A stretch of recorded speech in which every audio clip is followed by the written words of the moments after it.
Sushant case में drugs connection को लेकर रिया एंड कंपनी पर शिकंजा कसता जा रहा है। ड्रग्स मामले में रिया के घर एनसीबी ने छापेमारी की। एनसीबी ने रिया के घर 4 घंटे तक छापेमारी की। छापेमारी के बाद एनसीबी ने रिया के भाई शौविक को अपने साथ दफ्तर ले गई। एनसीबी दफ्तर में शौविक से पूछताछ जारी है। एनसीबी सैमुअल और शौविक को अलग अलग बिठाकर पूछताछ कर रही है। एनसीबी की टीम ने रिया और शौविक के लैपटॉप और आईपैड को अपने कब्जे में किया है। रिया के पुराने मोबाइल फोन को भी जब्त किया गया है। रिया के घर एनसीबी के 8 अफसरों की टीम ने छापेमारी की है। छापेमारी के दौरान एनसीबी के डिप्टी डायरेक्टर भी रिया के घर मौजूद थे।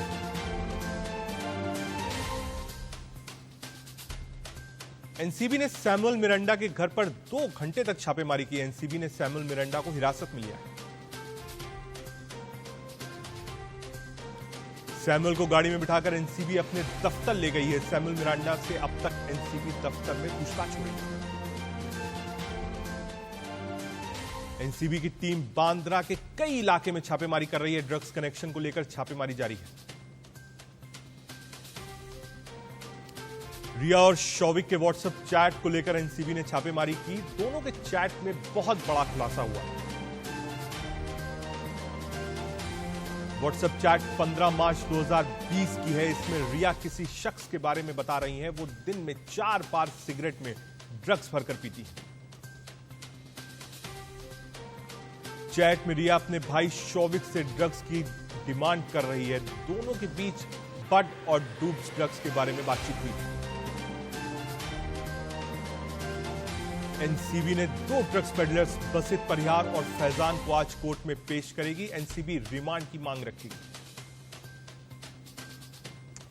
सुशांत केस में सीबीआई की जांच का आज 15वां दिन है। सीबीआई के साथ ईडी और नार्कोटिक्स कंट्रोल ब्यूरो की जांच भी तेज रफ्तार में चल रही है।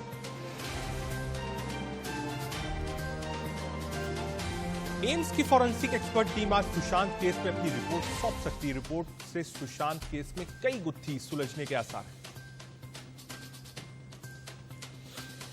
सुशांत केस में सीबीआई जांच भी फुल स्पीड से चल रही है। आज सिद्धार्थ पिठानी, नीरज और केशव से पूछताछ हो रही है। सुशांत केस की जांच में नया मोड़ आ गया। अब सीबीआई सुशांत सिंह और दिशा सालियान की मौत के बीच का कनेक्शन को भी खंगाल रही है।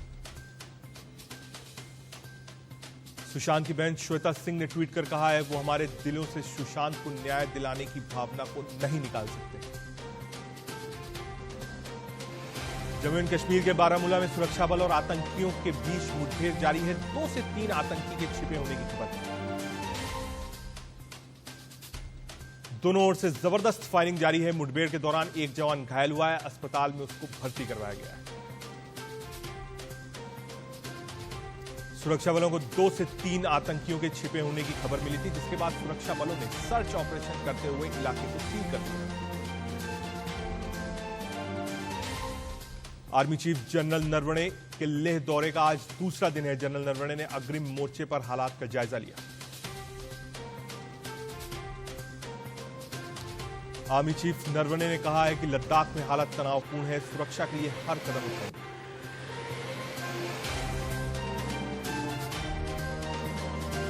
नरवणे ने कहा है, सैन्य राजनयिक स्तर पर चीन से बातचीत जारी है। हमारे जवान हर चुनौती के लिए तैयार हैं।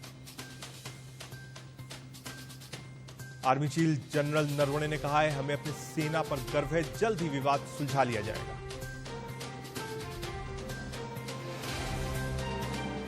चीनी अखबार ग्लोबल टाइम्स ने एक बार फिर भारत को गीदड़ भड़की दी है। ग्लोबल टाइम्स में लिखा है, चीन से पंगा लेकर भारत को भारी कीमत चुकानी पड़ सकती है।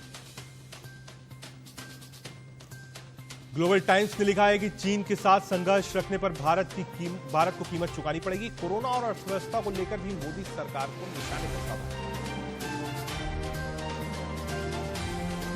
चीनी अखबार में लिखा है कि एलएसी पर ऊंचे स्थानों पर सेना की तैनाती से भारत का खर्च और बढ़ेगा। सर्दियों के मौसम में यह खर्च दुगना होगा।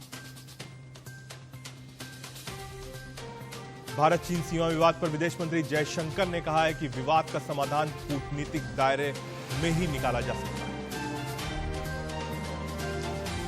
पाकिस्तान को सीडीएस विपिन रावत ने सावधान किया है। बोले चीन से भारत की तनातनी पर किसी तरीके की खुराफा की कोशिश भी करी वरना खामियाजा पाकिस्तान को भुगतना पड़ेगा। चीन के रक्षा मंत्री ने राजनाथ सिंह से मिलने की इच्छा जताई। सूत्रों के मुताबिक आज मुलाकात के लिए समय बना। भारत की ओर से फिलहाल इस पर कोई जवाब नहीं दिया गया। राजनाथ सिंह और वे फेंग दोनों शंघाई सहयोग संगठन की बैठक के लिए मॉस्को में हैं। रूस दौरे पर पहुंचे रक्षा मंत्री राजनाथ सिंह ने रूस के रक्षा मंत्री से मुलाकात की। दोनों देशों के बीच कई अहम मुद्दों पर बातचीत की। दोनों देशों के रक्षा मंत्री के बीच करीब 1 घंटे तक मुलाकात हुई। इस मुलाकात से पाकिस्तान को बड़ा झटका लगा है। भारत की मांग पर रूस ने वादा किया है कि वो पाकिस्तान के साथ नो आर्म्स सप्लाई की पॉलिसी जारी रखेगा, यानी पाक को अब किसी तरीके के बड़े हथियार नहीं दिएगा।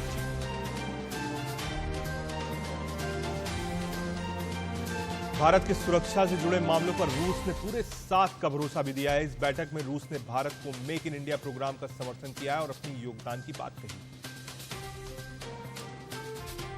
राष्ट्रीय पुलिस अकादमी के दीक्षांत समारोह में प्रधानमंत्री मोदी शामिल हुए। वीडियो कॉन्फ्रेंसिंग के जरिए आईपीएस प्रोबेशनर्स से बात की। गुरुवार को गोविंद घाट गुरुद्वारे से श्रद्धालुओं का पहला जत्था हेमकुंड के लिए रवाना हुआ। इसमें 105 सिख यात्री शामिल हैं। मेट्रो शुरू करने को लेकर एमएमआरसी की तैयारियां तेज कर दी है। मेट्रो स्टेशन और ट्रेन के अंदर संक्रमण से बचाव के लिए तमाम एहतियात बरती जाएगी। भारत अमेरिका पार्टनरशिप फोरम को पीएम ने संबोधित किया है। कहा दुनिया में भारत की साख बढ़ रही है। आज हर कोई भारत में निवेश करना चाहता है। प्रधानमंत्री मोदी ने कहा है कि हमने कोरोना के खिलाफ जागरूकता अभियान चलाया। कम समय में देश में मेडिकल इंफ्रास्ट्रक्चर खड़े किए। प्रधानमंत्री ने कहा है कि देश कोरोना को तेजी से मात दे रहा है। पीपीई किट बनाने में भी भारत नंबर 1 बन गया है।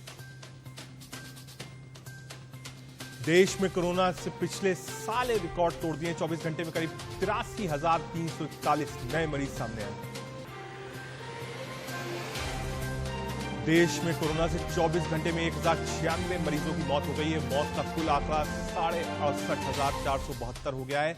अब तक 30,37,000 से ज्यादा मरीज ठीक भी हो चुके हैं।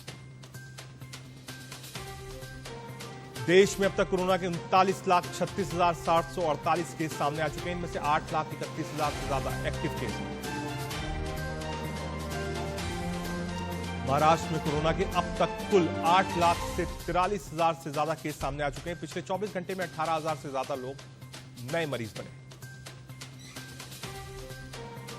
हरियाणा में मूर्थल के ढाबों का स्वाद अब लोगों के लिए आफत बन गया है। सोनीपत में सुखदेव ढाबे के 65 कर्मचारी कोरोना पॉजिटिव हुए। सुखदेव के बाद गरम धरम ढाबे के भी 10 कर्मचारी कोरोना संक्रमित हो गए। यहां आसपास के 6 राज्यों से लोग आते हैं। फिलहाल ढाबे को सील कर दिया गया है। मध्य प्रदेश के बालाघाट में एक कोरोना संक्रमित लड़की की मौत हो गई है, जिसके बाद 32 लोगों को क्वारंटीन किया गया।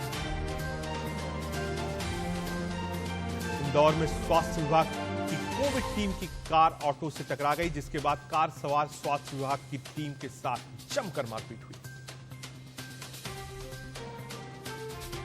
उत्तराखंड के रुद्रप्रयाग में स्वास्थ्य विभाग की मुश्किलें बढ़ गई हैं। अप्रैल में कॉन्ट्रैक्ट बस पर नियुक्त किए गए मेडिकल स्टाफ ने सैलरी में कटौती को लेकर कार्य बहिष्कार किया।